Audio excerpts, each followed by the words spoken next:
আসসালামু আলাইকুম এভরিওয়ান। আজকে হচ্ছে আজকে রাতে সবাই সেহরি খাবে আলহামদুলিল্লাহ। তো আমি এখানে দেশি মুরগি নিয়েছি, ভাবলাম একটা দেশি মুরগি রান্না করি। তো মুরগিটা মশালা অনেক বড় ছিল। তো আজকে তো এমনিতে রমজান, আর এর মাঝে হচ্ছে আমি বেশি তেমন একটা ভাত খাইও না, আমি চা খেয়ে রাতে ঘুমাই যাই, আবার ডায়েট করছি না এমনিতে। তো মুরগিটা আমি এখানে কেটে নিয়েছি, বাট এটাকে আমি 2 ভাগ করে ফেলেছি। আর মুরগিটা মশালা অনেক বড়, মাংসগুলো অনেক বেশি হয়েছে, যার কারণে আমি 2 ভাগ করে রেখে দিয়েছি। এগুলো রেখে দিচ্ছি, এগুলো আজকে রান্না করব। সো আমি রেসিপিটা আপনাদের সাথে শেয়ার করবো। সো দেখতেই থাকুন আমার ব্লগটা, এটা ব্লগই। সো দেখুন, তো এটা আমি ভালো করে এখানে ধুয়ে নিয়েছি, তো রেখে দিচ্ছি এখানে। তো ডিমগুলো নিয়ে নিচ্ছি, এটা ফ্রিজে রাখবো না, নষ্ট হয়ে যাবে না হলে। এটা নিয়ে নিলাম, চুলাটা জ্বালিয়ে দিয়েছি। এখন পাতিলের মধ্যে সব কিছু দিব। আমি এখানে এখন তেল দিয়ে দিব।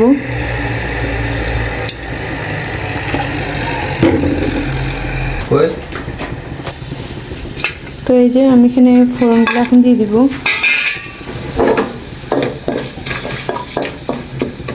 ফুটে আমার মেয়েরা কী করছে, এটাতে কলম দিয়ে একবারে সব ডিজাইন করে ফেলছে কলম দিয়ে।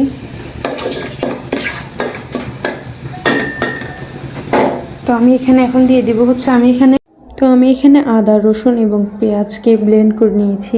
তো এখন আমি এগুলো সব এখানে দিয়ে দিব।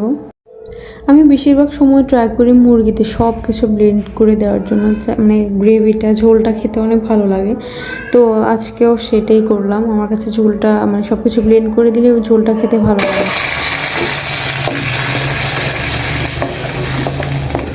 এই মুরগিতে এমনিতে মশলা অনেক তেল, আমি এর মাঝে তেলটা একটু বাড়তেই দিয়েছি। তো সমস্যা নেই, কিছু হবে না। আমি এখন এখানে শুকনো মশলাগুলো দিয়ে দিব। এটা একটু বলক আসুক, এরপর দিতেছি। আজকে সবাই সেহরি খাবে আলহামদুলিল্লাহ। রোজা পর্যন্ত পৌঁছাতে পেরেছি, আহলান সাহলান।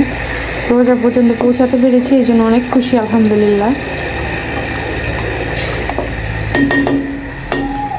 আজকে সবাই এশার তারাবি পড়বে ইনশাআল্লাহ, আমরাও পড়বো সবাই। এই তো বলক এসে গেছে, আমি এখানে এখন লবণ দিয়ে দিব, নেড়ে নিব।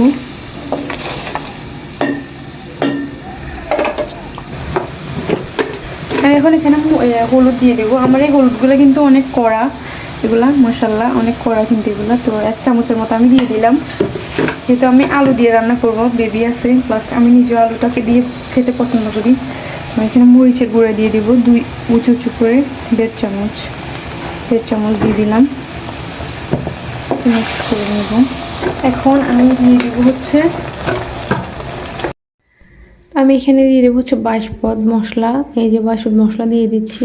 এই যে কারি পাউডারের বয়ামের মধ্যে রাখছি। আমার কাছে এই কারি পাউডার দিয়ে রান্না করলেও মাংসগুলো অনেক মজা লাগে খেতে। তো বেশিরভাগ সময় বাসপদ মশলা দিয়ে রান্না করি, কারি পাউডার দিয়ে রান্না করি। অনেকগুলো মশলা দিয়ে আজকে রান্না করবো, দেখতে থাকুন। এখন আমি এখানে দিয়ে দিচ্ছি প্যাকেটের জিরা গুঁড়া দিয়ে দিব। এখানে প্রায় আধা চামচ বা 1 চামচ হবে এরকম। আচ্ছা, আমি এখানে আরেকটা মশলা অ্যাড করবো, দেখাচ্ছি সেটা। এটা হচ্ছে এই যে মুরগির মশলা, এটা এখন দিয়ে দিব। মিক্স করে মশলা অনেকগুলো দিয়ে রান্না করলে আমার কাছে ভালো লাগে। আপনারা চাইলে রান্না করতে পারেন। তো আমি এখানে আপনারা চাইলে শুধু এখানে বাসদ মশলা দিয়ে রান্না করতে পারেন, কিছুই হবে না। তো আমি এখানে বেশি মশলা দিয়ে রান্না করছি, দেশি মুরগি তো ভালো লাগে বেশি মশলা দিলে। হয়ে গেছে, এখন আমি এখানে মুরগিটা দিয়ে দিব। এই যে মুরগিটা নিয়ে নিয়েছি, এখন দিয়ে দিব এখানে। বিসমিল্লাহ।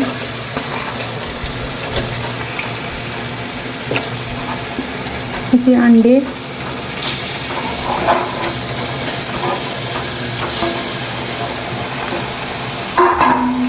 আমি জাস্ট এটাকে মিক্স করে একটু কষায় নেব ভালো করে এগুলোর সাথে। বিসমিল্লাহ।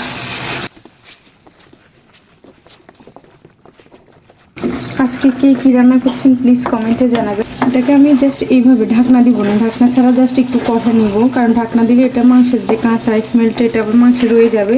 তো এটাকে ঢাকনা ছাড়া একটু হালকাভাবে কষা নিব, একটু পর আবার ঢাকনা দিব, দিয়ে কষায় তারপর পানি দিব। আমি এখানে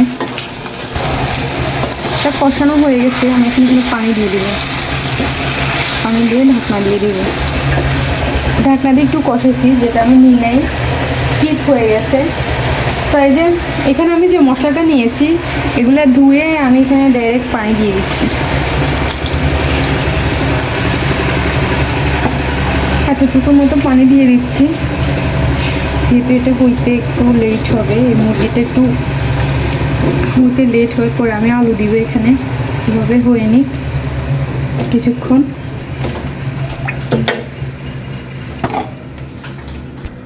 ঢাকনা দিয়ে দিব, এটা হোক, তারপর আসতেছি। তো আমার এটা তো বলক এসে গেছে, প্রায় 20-25 মিনিট পরে আমি আসলাম। তো এটা হচ্ছে 20-25 মিনিট পরের লুক। এই যে এতটুকুর মতো হয়েছে। এই মুরগি হইতে একটু লেট হয় বা সময় নেয়। আমি আলু দিয়ে দেবো একটু পরে, আর একটু হয়ে নিক। তো এই তো আমি এখানে আলু কেটে নিয়েছি, আলু দিচ্ছি। আলুটা বিশেষ করে আমি আমার বাচ্চাদের জন্য দিই। তো ওরা বেশি চিকেন ওরা চিবাইতে শেষ হয় না, রাবারি মানে রাবারি বলতে ওরা চিবাতে সুইংগামের মতো করে ইয়ে করে, তো ওদের মানে ওয়াক আসে, ওই জন্য ওরা চিকেনটা তেমন একটা খেতে চায় না। মানে ব্রয়লার মুরগি যেটা সেটা ফ্রাই করে দিলে বা এমনি তখন একটু খেতে পারে, বাট এই মুরগি বা আদার্স এমনি খেতে পারে না। তো ওদের জন্য বেশি করে আলুটাই ওদের জন্য বেস্ট। তার জন্য আলু দিয়েই রান্না করি সব সময়। নাহলে যে মানে চিন্তা করছি যে এমনিই রান্না করবো, তো ওদের জন্য আলুটা দেওয়া। আপনারা চাইলে দিতে পারেন, চাইলে নাও দিতে পারেন, আপনাদের ইচ্ছা, বাট দিতে হবে এরকম কোনো জোর নাই এখানে। তো গাইজ এই যে আমার এটা হয়ে গেছে, আমি চুলাটা অফ করে দিয়েছি। তো একবার সব কিছু সুন্দর মতো হয়ে গেছে। তো কেমন লাগছে আমার ভিডিওটি প্লিজ আপনারা আমাকে কমেন্টস করে জানাবেন। তো আমি খেয়ে আর একবারে দেখাই নাই, কারণ আমার একটু ব্যস্ততা আছে, যার জন্য আমি জাস্ট এইভাবে দেখিয়ে শেষ করে ফেলছি। যেহেতু আজকে আমরা সেহরি খাবো, তো অনেক কাজ, সো ওইটাতে আপাতত ফোকাস করছি। তো থ্যাংকস ফর ওয়াচিং গাইজ, আসসালামু আলাইকুম।